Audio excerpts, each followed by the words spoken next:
Capítulo 31. Volvamos ahora a las aventuras de Tom y Becky en la cueva.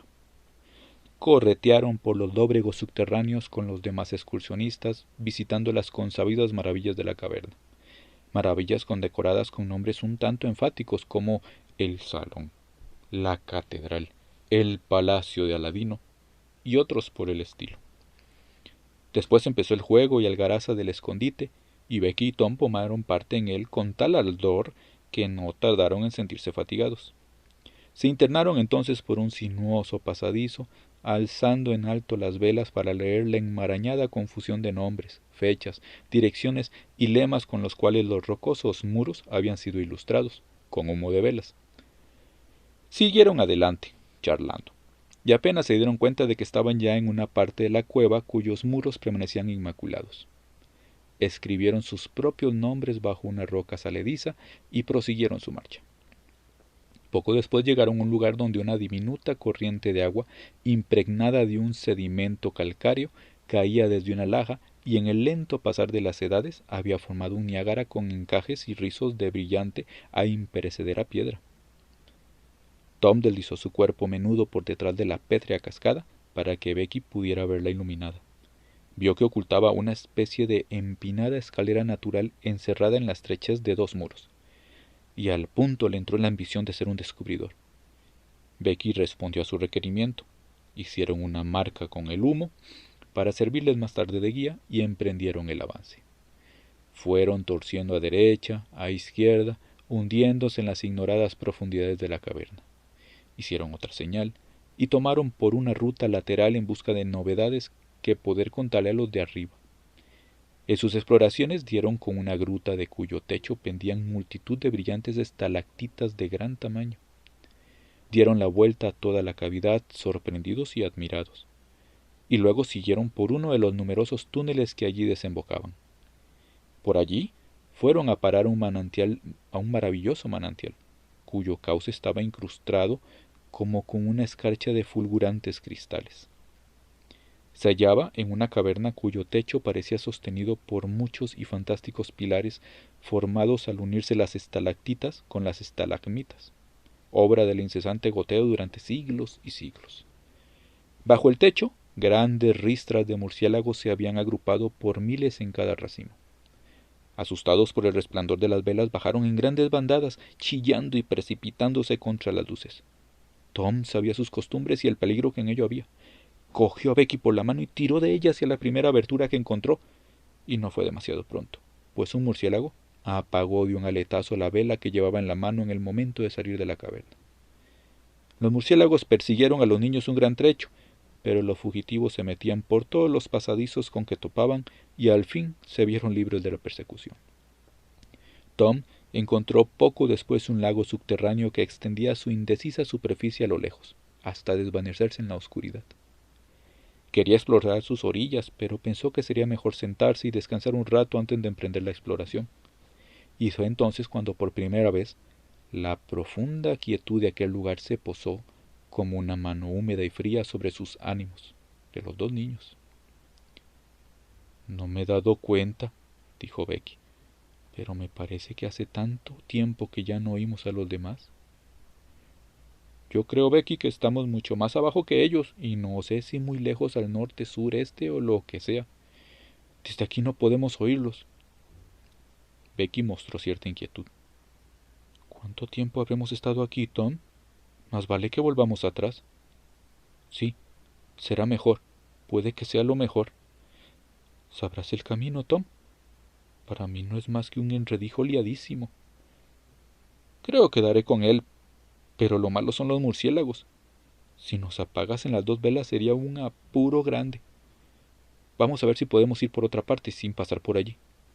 Bueno, pero espero que no nos perderemos. ¡Qué miedo! Y la niña se estremeció ante la horrenda posibilidad. Echaron a andar por una galería y caminaron largo rato en silencio, mirando cada nueva abertura para ver si encontraban algo que les fuera familiar en su aspecto. Cada vez que Tom examinaba el camino, Becky no apartaba los ojos de su cara, buscando algún signo tranquilizador, y él decía alegremente: Nada, no hay nada que tener cuidado. Esto no es, pero ya daremos con otra enseguida. pero iba sintiéndose menos esperanzado con cada fiasco y empezó a meterse por las galerías opuestas, completamente al azar, con la vana esperanza de dar con la que hacía falta. Aún seguía diciendo, no importa.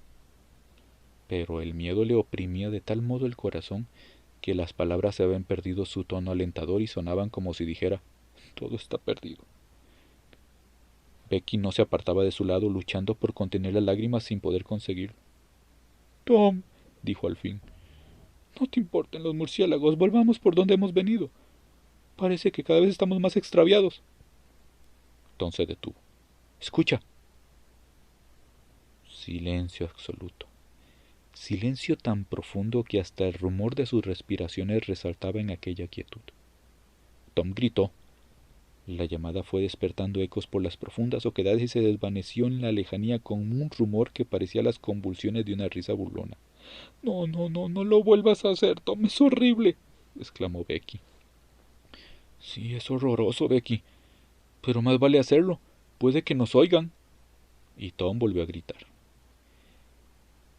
El puede constituía un horror aún más escalofriante que la risa diabólica, pues era la confesión de una esperanza que se iba perdiendo.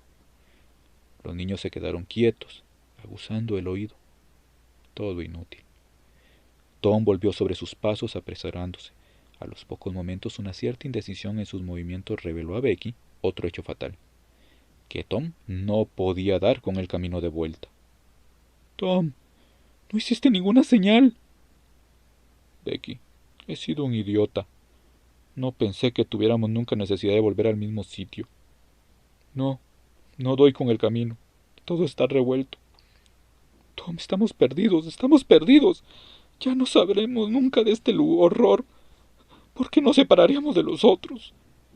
Y se dejó caer al suelo y rompió en tan frenético llanto que Tom se quedó anonadado ante la idea de que Becky podría morirse o perder la razón. Se sentó a su lado, rodeándola con los brazos. Le reclinó ella la cabeza en su pecho y dio rienda suelta a sus terrores, sus inútiles arrepentimientos, y los ecos lejanos convirtieron sus lamentaciones en mofada risa. Tom le pedía que recobrase la esperanza, y ella le dijo que la había perdido del todo. Se culpó él y se colmó a sí mismo de insultos por haberla traído a tan terrible trance, y esto produjo mejor resultado. Prometió ella no desesperar más y levantarse y seguirle a donde la llevase, con tal de que no volviese a hablar así, pues no había sido ella menos culpable que él. Se pusieron de nuevo en marcha, sin rumbo alguno, al azar. Era lo único que podían hacer, andar, no cesar de moverse. Durante un breve rato pareció que la esperanza revivía, no porque hubiera razón alguna para ella, sino tan solo porque es natural en ella revivir cuando sus resortes no se han gastado por la edad y la resignación con el fracaso. Poco después cogió Tom la vela de Becky y la apagó. Aquella economía significaba mucho. No hacía falta explicarla. Becky se hizo cargo y su esperanza se extinguió de nuevo. Sabía que Tom tenía una vela entera y 3 o 4 cabos en el bolsillo, y sin embargo, había que economizar. Después el cansancio empezó a hacerse sentir. Los niños trataron de no hacerle caso, pues era terrible pensar en sentarse cuando el tiempo valía tanto.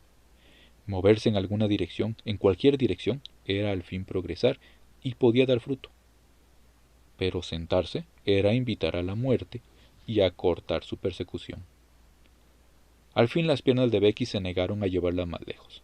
Se sentó en el suelo. Tom se sentó a su lado y hablaron del pueblo, los amigos que allí tenían, las camas cómodas y sobre todo la luz. Becky lloraba y Tom trató de consolarla, pero todos sus consuelos iban quedando gastados con el uce y más bien parecían sarcasmos. Tan cansada estaba que se fue quedando dormida. Tom se alegró de ello y se quedó mirando la cara dolorosamente contraída de la niña y vio cómo volvía a quedar natural y serena bajo la influencia de sueños placenteros y hasta vio aparecer una sonrisa en sus labios.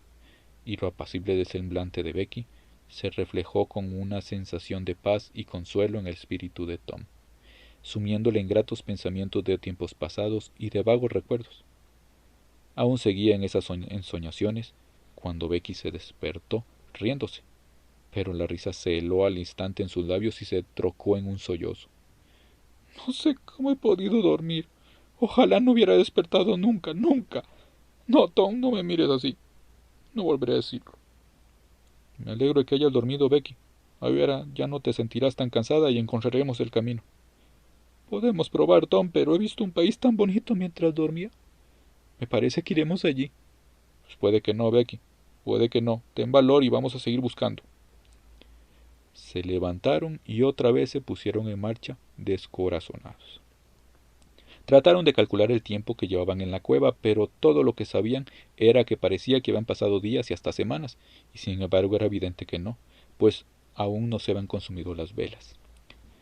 Mucho tiempo después de esto, no podrían decir cuánto, Tom dijo que tenían que andar muy calladamente para poder oír el goteo del agua, pues era preciso encontrar un manantial. Hallaron uno a poco trecho y Tom dijo que ya era hora de darse otro descanso. Ambos estaban desfallecidos de cansancio, pero Becky dijo que aún podía ir un poco más lejos. Se quedó sorprendida al ver que Tom no opinaba así. No lo comprendía. Se sentaron y Tom fijó la vela en el muro, delante de ellos con un poco de barro, aunque sus pensamientos no se detenían. Nada dijeron por algún tiempo. Becky rompió al fin el silencio. Tom, tengo tanta hambre. Tom sacó una cosa del bolsillo. ¿Te acuerdas de esto? Le dijo. Becky casi se sonrió. Es nuestro pastel de bodas, Tom. Sí, y más valía que fuera tan grande como una barrica, porque esto es todo lo que tenemos. Lo separé de la merienda para que jugásemos con él como la gente mayor hace con el pastel de bodas. Pero va a ser... Dejó sin acabar la frase. Tom se hizo 2 partes del pastel y Becky comió con apetito la suya, mientras Tom no hizo más que mordisquear la que le tocó. No les faltó agua fresca para completar el festín. Después, indicó a Becky que debía ponerse en marcha. Tom guardó silencio un rato y al cabo dijo: Becky, ¿tienes valor para que te diga una cosa? La niña palideció, pero dijo que sí, que se la dijera. Bueno, pues entonces oye. Tenemos que quedarnos aquí, donde hay agua para beber. Ese cabito es lo único que nos queda de las velas. Becky dio rienda suelta al llanto y a las lamentaciones. Él hizo cuanto pudo para consolarla, pero fue en vano. Tom, dijo después de un rato, nos echarán de menos y nos buscarán. Seguro que sí, claro que nos buscarán. ¿Nos estarán buscando ya? Pues me parece que sí. Espero que así sea. ¿Y cuándo nos echarán de menos, Tom? Pues puede ser que cuando vuelvan a la barca. Pero entonces ya será de noche. Notarán que no hemos ido nosotros. No lo sé. Pero de todos modos tu madre te echará de menos en cuanto estén de vuelta en el pueblo. La angustia que se pintó en los ojos de Becky hizo darse cuenta a Tom de que la pifia que había cometido. Becky no debía pasar aquella noche en su casa. Los dos se quedaron callados y pensativos. Enseguida una nueva explosión de llanto indicó a Tom que el mismo pensamiento que tenía en su mente había surgido también en la de su compañera, que podía pasar casi toda la mañana del domingo antes de que la madre de Becky descubriera que su hija no estaba en la casa de los Harper. Los niños permanecieron con los ojos fijos en el pedacito de vela y miraron cómo se consumía lenta e inexorablemente. Vieron el trozo de pabilo quedarse solo al fin, vieron alzarse y encogerse la débil llama, subir y bajar, trepar por la tenue columna de humo, vacilar un instante en lo alto, y después el horror de la absoluta oscuridad. ¿Cuánto tiempo pasó después, hasta que Becky volvió a recobrar poco a poco los sentidos y a darse cuenta de que estaba llorando en los brazos de Tom? Ninguno de ellos supo decirlo. No sabía sino que después de lo que les pareció un intervalo de tiempo larguísimo, ambos despertaron de un pesado sopor y se vieron otra vez sumidos en sus angustias. Tom dijo que quizá fuese ya domingo, quizá lunes. Quiso hacer hablar a Becky, pero la pesadumbre de su pena la tenía anonadada, perdida ya toda esperanza. Tom le aseguró que tenía que haber mucho tiempo que habrían notado su falta y que sin duda alguna los estaban ya buscando. Que gritaría y acaso alguien viniera. Hizo la prueba. Pero los ecos lejanos sonaban en la oscuridad de un modo tan siniestro que no osó repetirla. Las horas siguieron pasando y el hambre volvió a atormentar a los dos cautivos. Había quedado un poco de parte del pastel que le tocó a Tom y lo repartieron entre los dos, pero se quedaron aún más hambrientos. El mísero bocado no hizo sino aguzarles el ansia de alimentos. Al poco rato dijo Tom: «¡Shh! ¿No oyes?». Contuvieron el aliento y escucharon. Se oía como un grito remotísimo y débil. Tom contestó al punto y cogiendo a Becky por la mano echó a andar a tientas por la galería en aquella dirección. Se paró y volvió a escuchar. Otra vez se oyó el mismo sonido, de parecer más cercano. «¡Son ellos!», exclamó Tom. «¡Ya vienen! ¡Corre, Becky! ¡Estamos salvados!». La alegría enloquecía a los prisioneros. Avanzaban con todo, muy despacio, porque abundaban los hoyos y despeñaderos y era preciso tomar precauciones. A poco llegaron uno de ellos y tuvieron que detenerse. Podía tener una vara de hondo o tener 100. Tom se echó de bruces al suelo y estiró el brazo cuanto pudo sin hallar el fondo. Tenían que quedarse allí y esperar hasta que llegasen los que los buscaban. Escucharon, no había duda de que los gritos lejanos se iban haciendo más y más remotos.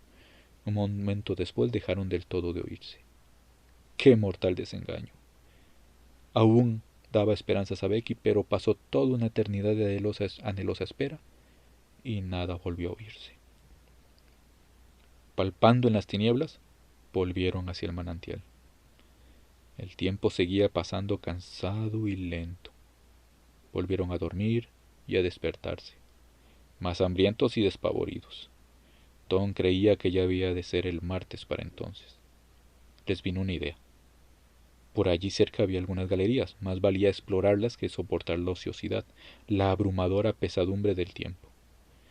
Sacó del bolsillo la cuerda de la cometa, la ató a una saliente de la roca y él y Becky avanzaron, soltando la tramilla del ovillo según caminaban a tientas. A los 20 pasos la galería acababa en un corte vertical. Tom se arrodilló y estirando el brazo cuanto pudo hacia abajo, palpó la cortadura y fue corriéndose después hacia el muro. Hizo un esfuerzo para alcanzar con la mano un poco más lejos a la derecha, y en aquel momento, a menos de 20 varas, una mano sosteniendo una vela apareció por detrás de un peñasco. Tom lanzó un grito de alegría. Enseguida se presentó siguiendo la mano el cuerpo al cual pertenecía. Joe el indio. Tom se quedó paralizado. No podía moverse. En el mismo instante, un indecible placer vio que el español apretaba los talones y desaparecía de su vista. Tom no se explicaba que Joe no hubiera reconocido su voz y no hubiera venido a matarlo por su delación ante el tribunal. Sin duda los ecos habían desfigurado su voz. Eso tenía que ser, pensaba. Y el susto le había aflojado todos los músculos del cuerpo. Se prometía a sí mismo que si le quedaban fuerzas bastantes para volver al manantial, allí se quedaría, y nada le tentaría a correr el riesgo de volver a encontrarse otra vez con Joe. Tuvo gran cuidado de no decir a Becky lo que había visto. Le dijo que solo había gritado por probar suerte. Pero el hambre y la desventura acababan al fin por sobreponerse al miedo. Otra interminable espera en el manantial, otro largo sueño trajeron cambios consigo. Los niños se despertaron torturados por un hambre rabiosa. Tom creía que ya estarían en el miércoles o jueves, o quizá en el viernes o sábado, y que los buscaban habían abandonado la empresa. Propuso explorar otra galería.